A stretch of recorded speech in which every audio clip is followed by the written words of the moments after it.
آپ صلی اللہ علیہ وسلم نے ایک صحابی کو دیکھا درخت لگا رہے ہیں. آپ نے فرمایا کہ یہ تو کئی سال کے بعد پھل دے گا, تمہیں یقین ہے کہ تم اتنے سال زندہ رہو گے؟ بھائی فرمایا موت یہاں پر ہے اور امیدیں اتنی دور, لمبی لمبی لمبی. ایک حدیث میں آپ نے اشارہ کیا کہ انسان کی موت یہاں سوار ہے گردن پہ, اور پلاننگ کیا کر رہا ہے؟ وہ لمبی لمبی پلاننگ کر رہا ہے. اس حدیث سے پتہ چلتا ہے کہ نبی صلی اللہ علیہ وسلم درخت لگانے سے منع کرنا. درخت بھی ترقی کی ایک قسم ہے نا. ارے درخت کیوں لگاتے ہیں؟ اس لیے کہ آج انویسٹ کروں گا, کل اس کا فائدہ اٹھاؤں گا. یہی مقصد ہے نا. یہ درخت کی مثال میں تمام چیزیں آ گئی. آج تعلیم حاصل کرنے کے لیے اپنے ٹائم کو انویسٹ کرتے ہو, کل اس ایجوکیشن کا فائدہ اٹھاتے ہو. یہ ٹائم کی انویسٹمنٹ ہے یا نہیں ہے؟ آج آپ کسی بزنس میں پیسہ لگاتے ہو, کل فائدہ اٹھاؤ گے. یہ پیسے کی انویسٹمنٹ ہے یا نہیں ہے؟ ہر قسم کی جب ترقی اس وقت تک نہیں ہوتی جب تک آج آپ کچھ خرچ نہیں کرتے. آج قربانی دیتے ہو کس کے لیے؟ آنے والے کل کے لیے. پیڑے کھانے سے تو کچھ نہیں ہوتا نا, کچھ تو کرنا پڑتا ہے آپ کو. میں جو یہاں بیٹھ کے بیان کر رہا ہوں یہ بھی ایک قسم کی انویسٹمنٹ ہے نا. اپنے گلے کو استعمال کر رہا ہوں, اپنے ٹائم کو استعمال کر رہا ہوں. کیوں؟ میرے ذہن میں ہے کہ یہ میرا ٹائم جو خرچ ہو رہا ہے یہ بھی ایک انویسٹمنٹ ہے جس کا فائدہ مجھے اللہ سے امید کرتا ہوں آخرت میں ملے گا. اور دنیا میں یہ ملے گا کہ لوگوں کو موٹیویشن ملے گی, لوگ سیدھے راستے پر چلیں گے. چلانے والے تو اللہ کی ذات ہے. جو بھی کچھ کر رہا ہے اس کے پیچھے فیوچر ہوتا ہے, اور اگر فیوچر ہی وہ مارکیٹ سے نکال دے آپ ڈرا کے کہ کل ہی مر گئے تو کیا ہوگا. تو جب فیوچر ہی نہیں ہے تو آج کچھ کرے گا وہ. جو بچے اسکول میں پڑھ رہے ہیں, لڑکا ایم بی اے کر رہا ہے, بڑی محنت سے محنت کر رہا ہے. ایم بی اے کرنے والوں کے لیے جابس پاکستان میں ختم ہو گئی. میرا خیال ہے آخری پیپر بھی اگر رہ گیا ہوگا نا وہ پیپر بھی دینے نہیں جائے گا. جب اس کا کوئی فیوچر ہی نہیں, میرا دماغ خراب ہو, میں کیوں جاؤں؟ کیا خیال ہے بھائی؟ جیسے پیپر کینسل ہو سکتا ہے, زندگی بھی تو کینسل ہو سکتی ہے. یہ بھی تو اعلان ہو سکتا ہے آپ کا یہ آخری دن ہے. تو نبی صلی اللہ علیہ وسلم ان صحابی کو یہ فرما رہے ہیں کہ موت یہاں رکھی ہوئی ہے اور پلاننگ اتنے سالوں سے تمہیں کیا پتا کہ کل تک زندہ رہو گے کہ نہیں رہو گے. درخت 5 سال کے بعد پھل دیتا ہے کھجور کا. اس حدیث سے پتا چلتا ہے کہ درخت نہیں لگانا چاہیے, آج کل کے لیے انویسٹمنٹ نہیں کرنی چاہیے. بس آج مزے اڑاؤ, کھاؤ پیو, کوئی پتہ نہیں کل کا. اس حدیث سے بظاہر یہ پتا چلتا ہے کہ نہیں چلتا. اگر چلتا ہے تو بولے ہاں چلتا ہے, مجھے پتا چلے کہ کچھ سمجھ میں آ رہا ہے کہ نہیں آ رہا ہے. تو اگر صرف اتنی حدیث ہوتی تو ہم درخت کبھی بھی نہ لگانا. اسلام میں درخت لگانا اچھا کام نہ ہوتا. جہاں جتنے نیک لوگ رہتے ہیں وہاں زمین چٹیل ہوتی ہے, اور جو جتنے برے لوگ ہوتے ہیں وہاں گرینری بہت زیادہ ہوتی ہے, کیونکہ ان میں دنیا کی محبت ہوتی ہے. وہ درخت لگاتے ہیں کہ فائدہ ہوگا, آکسیجن ملے گی. کیا خیال؟ لیکن صرف ایک حدیث نہیں ہے, دوسری حدیث بھی ہے. آپ صلی اللہ علیہ وسلم نے فرمایا, صحیح ہے مسلم کی حدیث, جس نے درخت لگایا اور قضا آ گئی, موت آ گئی, خاک سے مر گیا, تو آپ نے فرمایا اس درخت سے جب تک لوگ تو دور کی بات پرندے بھی فائدہ اٹھائیں گے اس کو ثواب علمائی ملے گا. ایک حدیث میں درخت سے منع کیا جا رہا ہے, دوسری میں درخت کی ترغیب دی جا رہی ہے. بتاؤ ایک ہی پیغمبر جو سچے بھی ہوں دو اپوزٹ اور دو متضاد باتوں کا حکم دے سکتے ہیں. ارے آپ کے ابا کہہ رہے ہیں یہ کام کرو, پھر کہہ رہے نہیں کرو. آپ کہیں گے ابا کو سمجھ میں نہیں آ رہا, آپ کروانا چاہ رہے ہو کہ رکوانا چاہ رہے ہو. میں آپ سے کہتا ہوں پانی لے کر آؤ, آپ جا رہے ہیں تو نہیں لے کر آؤ. آپ کہو گے بھائی کیا ہے ساتھی, کیا ہو گیا؟ کہو گے نا ادھر آپ کہہ رہے تھے لے کر آؤ, ادھر آپ کہہ رہے ہو کہ نہیں. میں آپ سے کہہ رہا ہوں پیسے کماؤ, کہہ رہا ہوں نہیں کماؤ. یار یہ کیا مذاق بنایا؟ آپ یہ بولو گے نا کنفیوز ہو جاؤ گے. ادھر حدیث میں آؤ, آپ صحابی کو کہہ رہے ہیں درخت لگا رہے ہو, کیا پتا یار زندہ بھی رہو گے کہ نہیں رہو گے. مطلب یہی ہے کہ نہیں لگاؤ, چھوڑو, کیا دنیا مسافر خانہ ہے. دوسری حدیث میں کہہ رہے ہیں لگاؤ. ظاہر ہے پہلے جو درخت سے روکا جا رہا ہے اس میں درخت لگانے والے کی نیت کچھ اور تھی. جہاں ترغیب دی جا رہی ہے وہاں آپ کی نیت کو کیا کیا جا رہا ہے چینج. درخت کی ترقی کی ایک علامت ہے, انویسٹمنٹ ہے, کل پھل ملے گا. ترقی کا مطلب کیا ہوتا ہے؟ کل پھل ملے آپ کو, کل آپ کی حالت آج کی حالت سے بہتر. ہمارے کچھ دوست بیٹھے ہوئے تھے,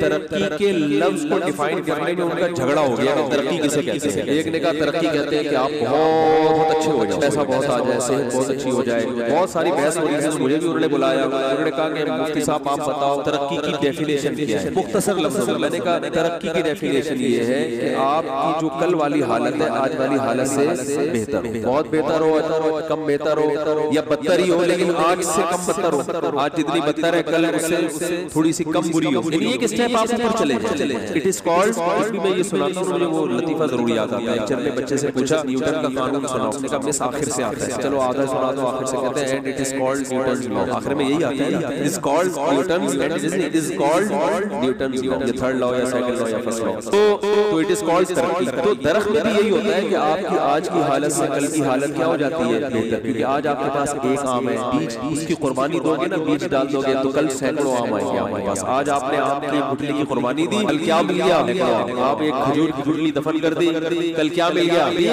یہ ایک مثال ہے, ایک ایگزامپل ہے. تو اس میں نبی صلی اللہ علیہ وسلم نے بتا دیا ہر وہ ترقی جس کے پیچھے آخرت نہیں ہے اس ترقی سے اسلام آپ کو روکتا ہے, اور ہر وہ ترقی جس کے پیچھے کیا ہے آخرت کا تصور ہے اس ترقی کی اسلام آپ کو ترغیب دیتا ہے. اور پھر اس میں یہ بحث ہی ختم کہ کل مر گئے تو کیا ہو گیا, کوئی بات نہیں, کل مر گئے درخت تو لگ گیا نا, ثواب آپ کو کیا ہو گیا مل گیا. آپ نے پھل نہیں کھایا قوم کھائے گی, آپ کو اس کا پھل ملتا رہے گا. زندہ رہے تو دنیا میں, مر گئے تو قبر میں. تو بتا دیا ترقی کرنی ہے لیکن آخرت کی نیت سے, اور ان کاموں میں ترقی کرنی ہے جس کا آخرت میں فائدہ بھی ہو. گٹکے کی دکان کھول کے پیسہ کما لیا تو اس پیسے سے آخرت میں فائدہ نہیں ہوگا.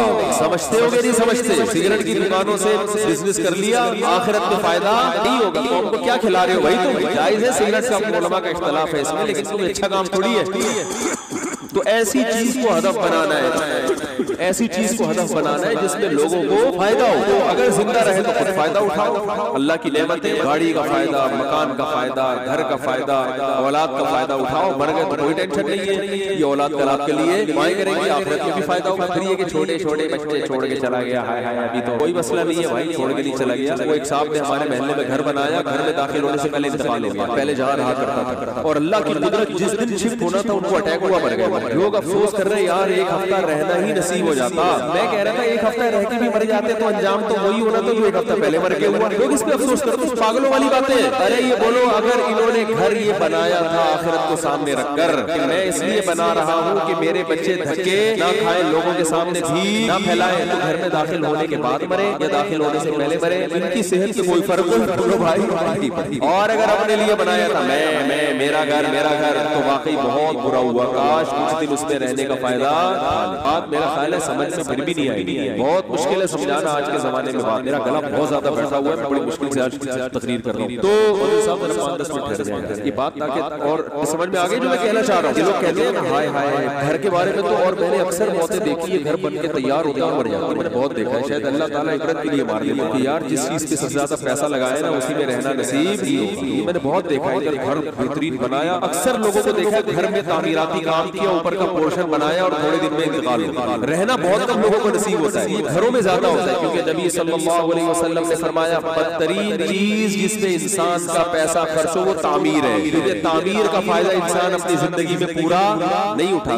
کروڑوں روپے کا گھر بنایا تو اگر آپ 4 سال رہ بھی لیے تو کروڑوں روپے کے 4 سال میں رہ کے کوئی کروڑوں کیش تو نہیں ہوئے نا. کیا خیال ہے بھائی؟ تبھی جائز ہے تعمیر پہ پیسہ, لیکن حدیث میں آتا ہے سب سے کم درجے کی چیز جس پہ پیسہ خرچ ہونا وہ تعمیر ہے. کیا مطلب؟ کھانے پہ خرچ کرو, سواری پہ خرچ کرو, شادی پہ خرچ کرو, صحیح ہے نا. اچھی بیوی لے کر, یہ نہیں کہ مٹھائی کا خرچہ آپ کی طرف سے ہوگا. یا میں نے بتایا تھا نا خاتون کا رشتہ کروایا ہم لوگوں نے, شوہر اس خاتون کو ہونے والا میاں ہوتے ہوتے رہ جانے والا اور رہ گیا وہ اس چکر. اللہ کا بڑا فضل ہے, اور میری وجہ سے رہا. میں نے اس خاتون کو منع کرا کہ اس آدمی سے شادی نہیں کرو. وہ یہ کہہ رہا تھا جب بات طے ہو گئی کہ شادی میں جو مٹھائی تقسیم ہوگی یہ خرچہ لڑکی والے کریں گے یا ہمیں کرنا ہے, اور وہ ترغیب دے رہا تھا کہ یہ خرچہ آپ لوگ کریں گے. میں نے اس خاتون سے کہہ دیا, وہ اسسٹنٹ بکا, اس خاتون سے بولو اس بندے سے شادی دنیا مسافر خانہ بالکل بھی نہیں سمجھ رہا ہے. جو مٹھائی کے ڈبے کے پیسے بچا رہا ہے, اندازہ لگا ڈبے کے پیسے بچا رہے ہیں, کل وہ کیا کرے گا. کوئی نکاح میں تو آدمی دل بڑا کر کے کرتا ہے, سمجھ رہے ہو. اگر یہ واقعی صحیح نیت ہوتی تو کہتا ہے مٹھائی کیا ہے, وہ تو ہے ہی ہمارا ہی.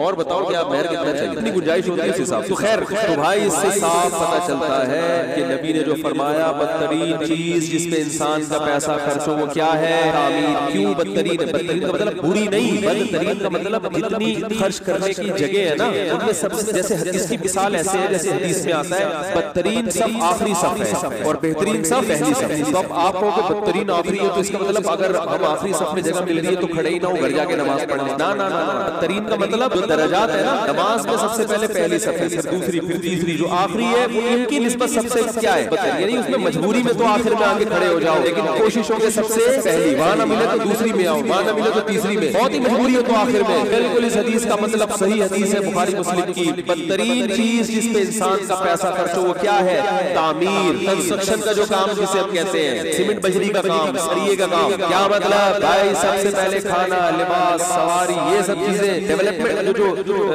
جو ہے وہ بلڈنگ بناتے ہیں اور جو کنسٹرکشن کا کام ہے یہ سب سے آخر میں. اس کی وجہ یہی ہے آپ کی عمر کم ہے اور کنسٹرکشن کے بعد جو عمارت وجود میں آتی ہے اس کی عمر بہت زیادہ ہوتی ہے. آپ اس سے فائدہ نہیں اٹھا سکتے. اتنا سریا آپ نے اس کنسٹرکشن میں ڈالا ہوتا ہے اپنی ہڈیوں میں آپ کے اتنا سریا نہیں ہوتا. جو رہنے والا ہے وہ اتنا مضبوط نہیں ہوتا. جو اپنے لیے گھر بنا رہا ہے وہ اس سے کروڑا گنا زیادہ مضبوط ہے. بہت مشکل ہے. میں کہتا ہوں بکری خرید کے دودھ پی لو یہ زیادہ اچھا ہے ذاتی گھر سے کیونکہ بکری کے دودھ سے آپ کی ہڈی کیا ہوگی مضبوط اور ذاتی گھر میں سریا ڈلے گا مضبوط. تو پہلے اپنی ہڈی کا سریا مضبوط کرنے کے نہیں کرنا. یہ باتیں لوگوں کو مجھے وہ بھی نہیں کہا جا رہا ہے یہ باتیں بتائی نہیں جاتی نظر لگ جاتی ہے انتقال ہو گیا ہے. تو خیر بات کے چلنے تو ہڈیوں میں ایک مثال دے رہا ہوں یعنی مطلب یہ ہے کہ کوئی بھی ایسی چیز جو صحت کے لیے کیا ہے اچھی ہے تو اس پہ تو لوگ فوکس کریے اس ہڈیوں کی کنسٹرکشن کا کام تو بولو بھائی ہڈیوں کو تو مضبوط کرنے کی کوشش ہو ہی رہی. ہڈیاں جس گھر میں رہتی ہیں وہ زبردست اتنا سریا ڈالا ہے ہم نے اتنا کھودا اتنی موٹی موٹی دیواریں بتا رہا ہے دیار کی لکڑی کے دروازے کہتے ہیں نا بھائی 50 سال میں بھی خراب نہیں ہوں گے. بہت اچھی بات لیکن آپ کے جو دروازے ہیں وہ ان سے لگ رہا ہے کہ 5-6 سال میں کیا ہونے والے ہیں دیمک کہ آپ جس اسپیڈ سے آپ کھانا کھا رہے ہیں دودھ آپ کی نکل رہی ہے شوگر آپ کو ہونے والی ہے اور آپ کی ہڈیوں کو یہ کھوکھلا بولو بھائی. لیکن یہ چیزیں لوگوں کی سمجھ میں نہیں آ رہی ہے. تو دنیا کو مسافر خانہ سمجھو.